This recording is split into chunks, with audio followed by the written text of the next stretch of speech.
Good afternoon, class. Today we are going to take a look at getting started on milestone 2. So for this milestone, I have created for you a testing project to be the start of your testing work for the milestone. And that has been uploaded to the KSU-CIS Bleakwind Buffet repository.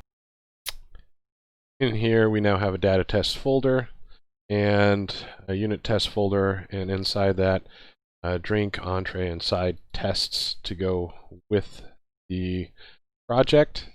So what we need to do is pull this code into your local solution, your local repository. So we're going to do that using Git. The first step we need to do is navigate to the folder where your repository resides, and ideally you will have your commit will have been pushed to your origin, and remember, origin master in this case is pointing at your fork of the project I just showed you. So if we use the git remote-v for verbose, that's going to tell us all of the remote repositories we have set up. Currently, you probably should only have origin, and notice it gives you both the fetch and the push URL in case they're different. And those are both pointing at my personal copy and my personal repository. So instead of Zombie Paladin here, you'll have whatever your GitHub username is displayed. Now what we want to do is also create the link between your local repository and the KSU-CIS repository. So this will be a second remote repository. The origin one is where you clone from. That gets set up automatically by Git. This one we're going to have to manually set up ourselves. We do that with the command git remote add, and then we have to give it a name. We'll call this one upstream because it is further upstream from the one that we forked. And then we need to give it the location of that repository. We can get that by copying the repo URL and pasting that in here. And we'll go ahead and hit enter. Now if you do a git remote-v, notice we have two additional links for upstream for fetching and pushing. Now to pull from that upstream, we would say pull or git pull upstream master, where upstream is our remote repository and master is the branch we're going to be pulling from. Go ahead and hit enter. Notice that it pulls that branch and then merges those changes into our existing project. And looky here, we have a merge conflict in bleakwindbuffet.solution. The automatic merge failed, fix conflicts and commit the result. So this is an example of a merge conflict in this case. And the file that it's complaining about is actually our solution file. And if we go take a look at that, so if we take a look at the solution file, I'm going to edit it with Notepad++ rather than Visual Studio, because Visual Studio tries to open it as a solution. Notepad++ is actually going to open it as a text file. So we can go look through here. Actually, it looks like Visual Studio went ahead and fixed that merge conflict for us, because I'm not seeing what we would normally see in a merge conflict. So we got a little bit lucky there. If there was a conflict, there would be a line that looks like this, and then it would have head or something along those lines, and then there'd be a line like this, and then there'd be a different version, and another line. So what we'd need to do is figure out how to take these two parts and combine them so that they made sense. And then we'd delete everything around it. And then we'd have to recommit our changes. But since it seems to have resolved itself, I'll double check. You can see we need to go ahead and do a commit. We have this one unmerged path.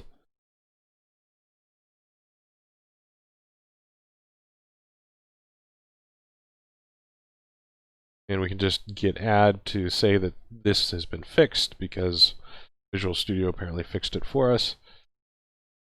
We do a get status again. Notice now we just have the new files and our new one. Yeah, so we can go ahead and do a commit.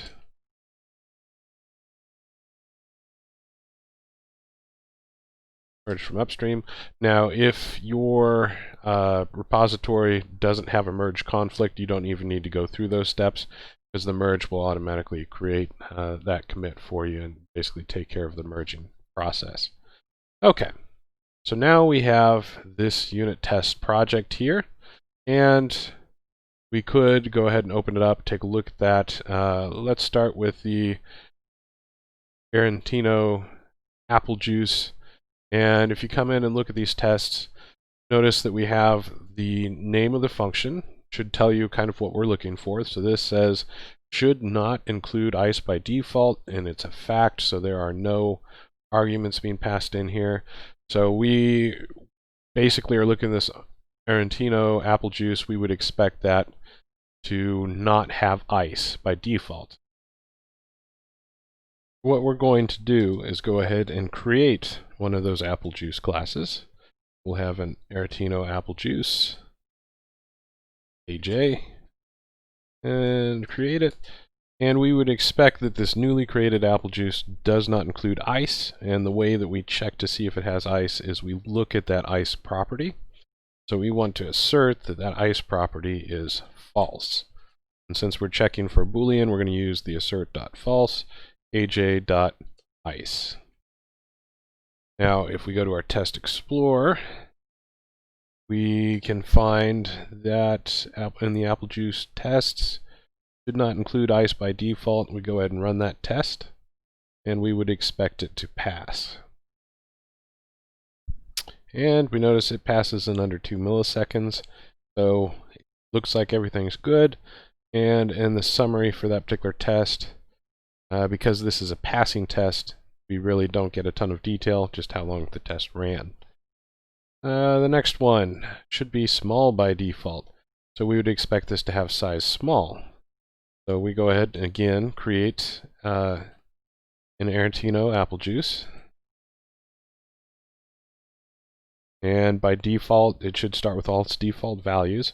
We want to know that it starts as a small, so we'd say in this case an assert dot equal, and first we give the expected value, be size dot small, and then we give the actual property that we're interested in, aj dot size.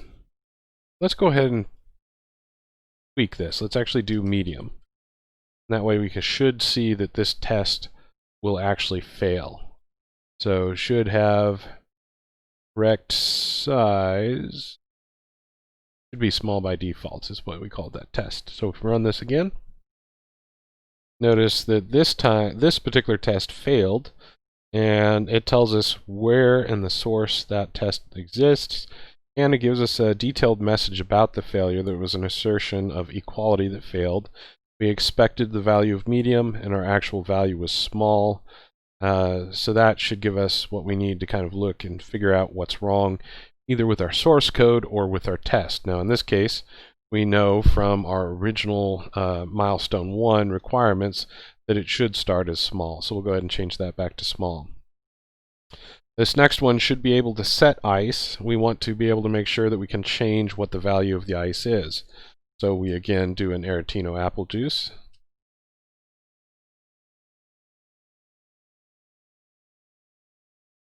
And then we'd want to maybe set ICE to true, to say, yeah, we do want ICE in this Applejuice. Then we want to make sure that that actually worked, so we'll assert that aj.ice is now true, and then just to be thorough, we'll go ahead and set it back to false. Make sure that we can actually turn the ICE off again.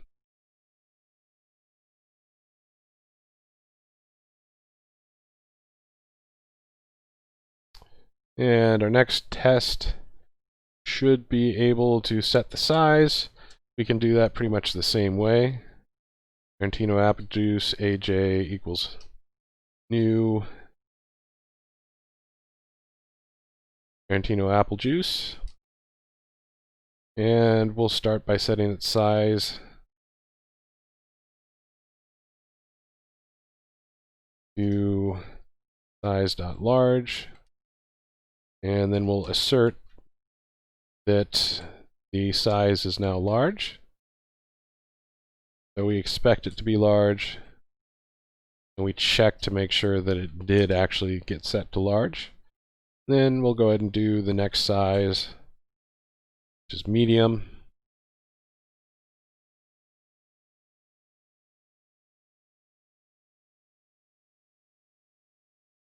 And finally, we'll check that we can turn it back to small.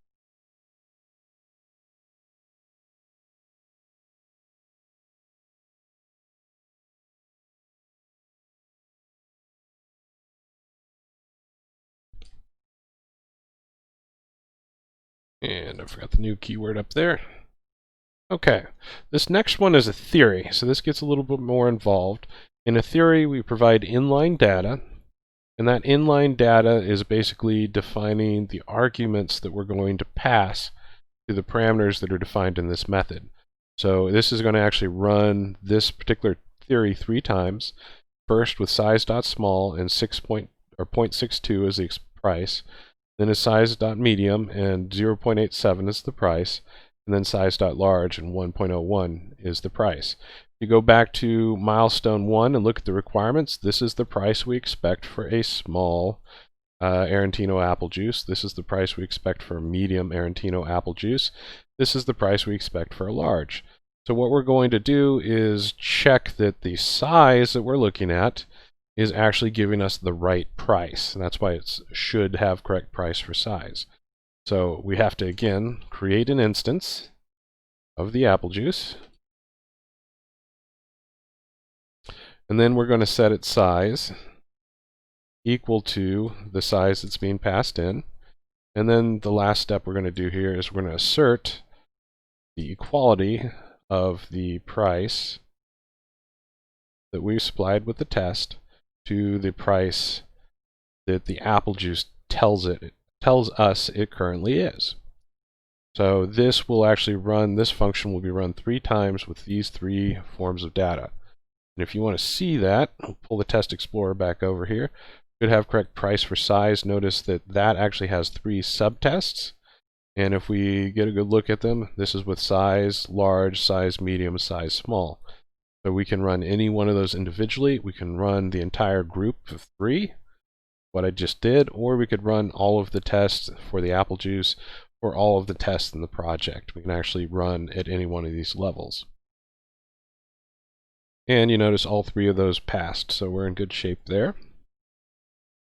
We have another theory. This one works pretty much the same way, except now we're looking at calories.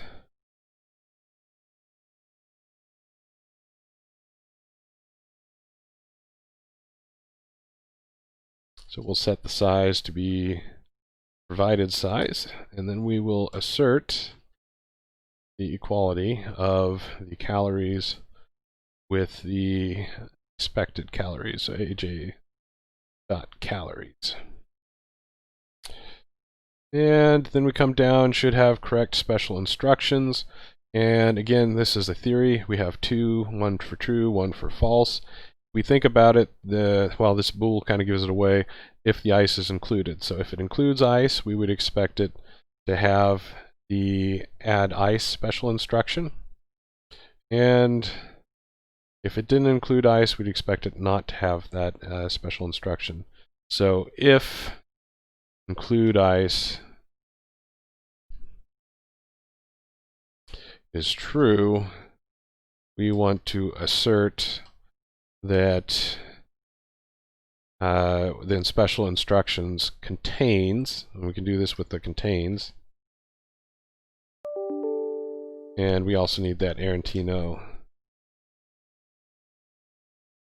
Applejuice AJ equals a new AretinoApplejuice, and we'll go ahead and say aj.ice equals include ice. So if include ice is true, that means we've added it. We expect this to have add ice as an argument. And if you go back and look at how that was laid out in our instructions, it should be a lowercase I. And we need to say the expected string. Oh, that's the wrong one. We want the one for collections. So what we expect, and then the enumerable is the second argument, which would be aj.special instructions. So what this is going to do is it's going to look in the special instructions for this exact string. If that's in there, then this assertion will pass. If it's not in there, it will fail. And then we'll go ahead and do an else branch. So if ice is not included, we'd expect special instructions to be empty. And we can check for that with assert.empty.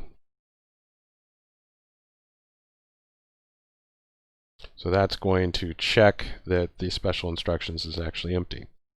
That brings us to our last one, and in this one we did actually supply what the expected name or what the expected toString value is going to be based on the size. So these are again a theory, it's being passed in that way. So we'll start by creating our AretinoApplejuice, and then we will set its size. And then we will assert the equality of the expected name to what we get from aj.toString. All right. Now this shows also some of the principles that of testing. We want to test just one thing at a time. So here we're not worrying about if the size actually gets set correctly, because we already tested for that up here. This test takes care of that. So down here we can assume that this part's working correctly. We just want to check that the name after we change that size is correct. So we want these tests to really be as small as we possibly can make them.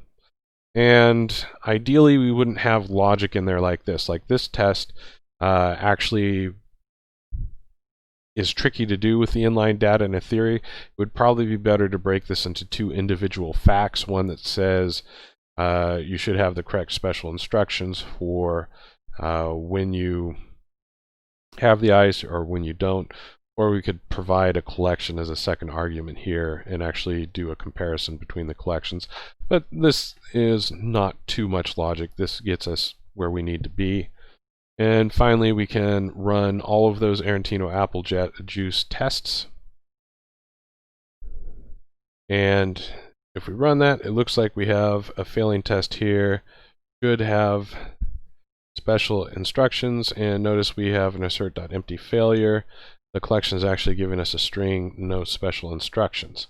If we jump back to our AretinoApplejuice and we go to our toString, notice that, or sorry, not our toString, our special instructions. Here we have if ice, we're adding that ice. Otherwise, we're adding this no special instructions, and this is actually not in following what you had in your milestone. What we wanted to actually do is do this. So we found a potential error in the code that I'm working with. So we would want to fix that, and then we can rerun this test, and ideally that should now pass. And there it does pass. Now if you run all of the data tests, they're all going to pass at first because there actually is no test in any of them. Like here, there's no assertions, then they're just going to pass by default because you're not actually checking anything. So you do need to go in, finish all of the tests, make sure that you've got good checks in place. And one of the things you can do is you can do analyze code coverage for all tests. And actually have this off screen for you guys. Let me pull it up a little bit. There we go. So now this is showing our code coverage. And right now it's telling me I've got 98.33% of the code covered and 1.67% not covered. And what that coverage actually means is that all the lines, how many lines of code have actually been touched when those tests run. So in this case it's saying that almost all of the lines in this file have been executed during one of those test cases. Now, mine's showing a very high coverage number because actually AretinoApplejuice is the only class that I have implemented in this data project. So for you guys, this is going to start out very much the opposite. Your code coverage is going to be almost none of your code is being executed until you write those tests. And as you write them, that number is going to come up and up and up. Now, the other thing to keep in mind is that this code coverage just means that those tests are executing all of that code in your project. It doesn't necessarily mean that your tests are doing a good job of making sure that you are testing all the things you need to test. So this is a good kind of initial figure for getting the idea that you've at least looked at all of your code, but it doesn't mean that you've really thought of all the test cases you need to take care of. So take it with a grain of salt, but it's a good way if you can use that in combination, like what we did here, where we gave you specifications for all of your tests. If you do all of these tests that have what we're specifying you should be testing for, should be the default values, should be able to set the values, should be able to get the right prices for the size. That's what you need to do to make sure that you're getting not just good coverage, but your tests are really looking at the things you need to do. Alright, that's all I have for here. So go ahead and finish up your project, write the rest of your tests to go with all the different classes that you wrote last time.